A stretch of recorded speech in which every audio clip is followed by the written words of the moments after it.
We're back now with Alice Cooper, and reading about the things that I said you have done on stage in your lifetime.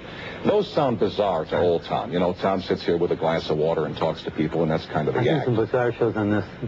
What The here? Sterling Hayden show was bizarre.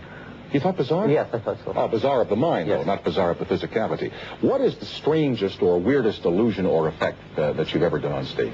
Well, that's hard to say because a lot of things are imagined by the audience. It's like a surrealistic kind of approach. Well, there was a story, remember, when you killed the chicken, but you really didn't kill the chicken. Well, you know, there's 90% of my whole thing is you know, the legend is rumors. I just decided not to deny any of them, you know, because some of them are very creative. Yeah, but tell me you didn't kill the chicken. Well, Colonel Sanders kills chickens. I mean, you know. No, I don't really remember. Alice might have done that, but you know, I don't think I did. The thing about that is, what is Alice somebody else? Oh yeah, well Alice, you know, is the character that performs really, you know, and then who are you? Oh, I'm just, you know, Ozzie Nelson, you know.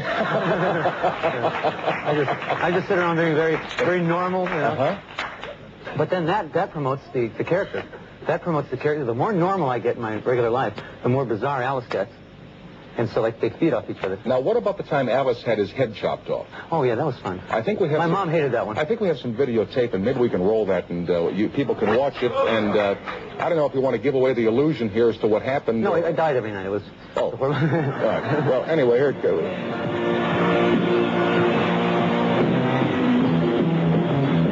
You gotta be kidding. You gotta be kidding. Hi, Alice.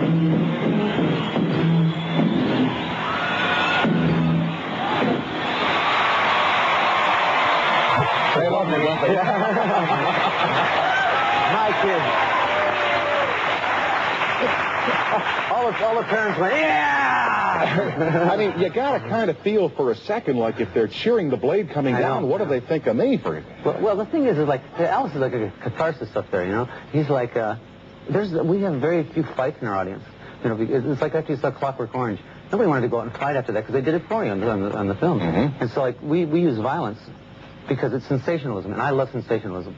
You know, I think that's the whole basis of my show.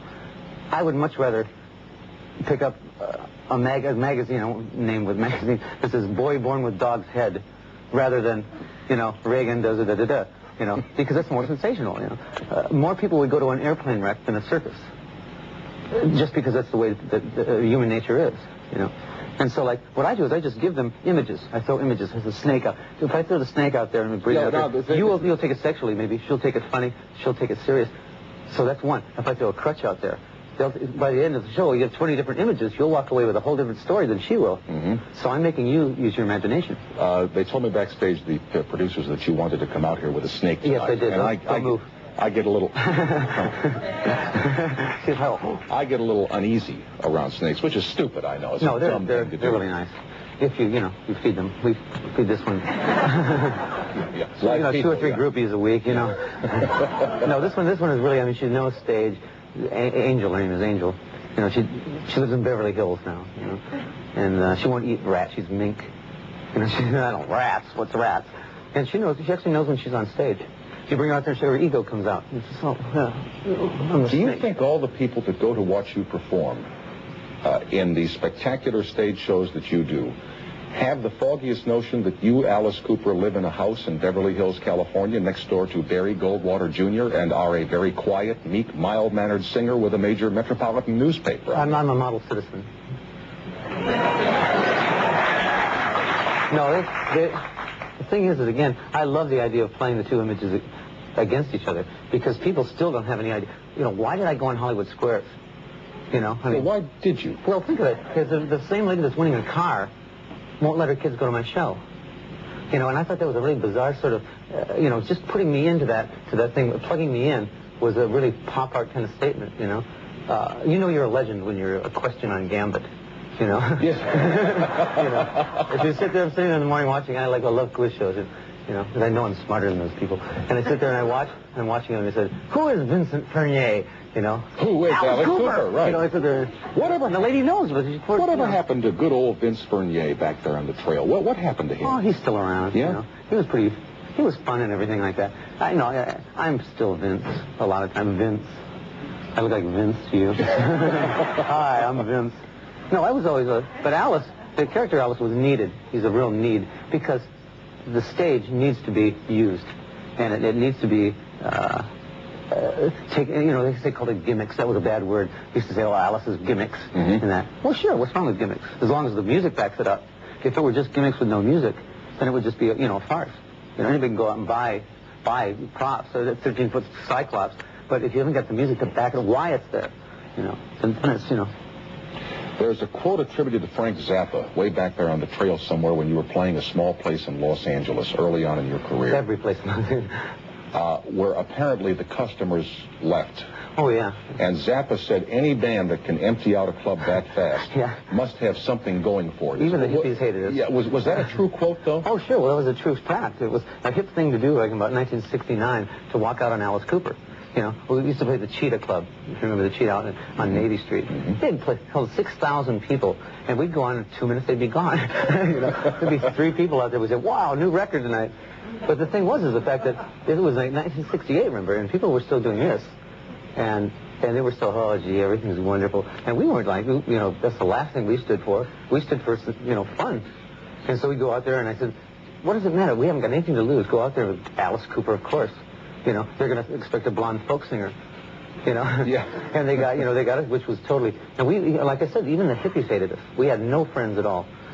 And that was if you can take that much energy, and it was a good show, it was so powerful that they hated to think that was the future, And we liked it. We said, listen, it's just fun, But then how did you turn it around? Did you tailor it more to them, or did they come around to you and realize that while there were a lot of, quote, gimmicks, end of quote, going on, there was some solid music backing up that well, even at show.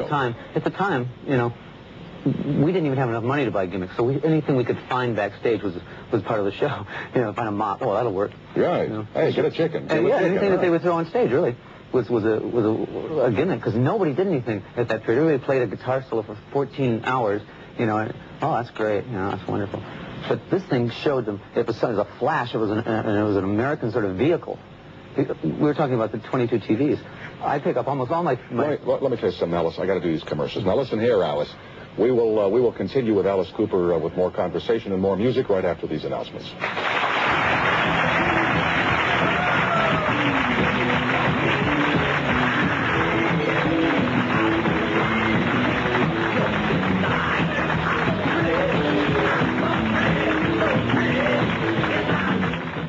Have you ever wanted to get up on stage and sing a quiet song to match your quiet life?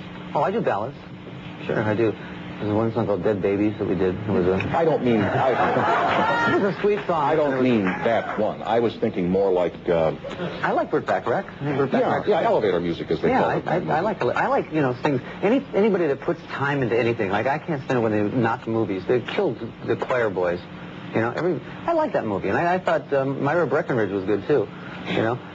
Because, there was something good about it. Now, why do they murder movies like that, and sing with music, It's just the fact that anybody that puts time into anything, I appreciate, even if it's awful. We're just talking about Green Acres was a great show. Honestly, if you thought about it in the right, Gilligan's Island was a great show. Oh, come on. Well, just the theme song, was pretty bizarre. Frank DeVoller everywhere. And now here with the theme song from Gilligan's Island. If I want to entertain my wife, I just sing, da-dun, da-da-dun, dun-dun, da-dun, da-dun. Stop it, I'll do anything.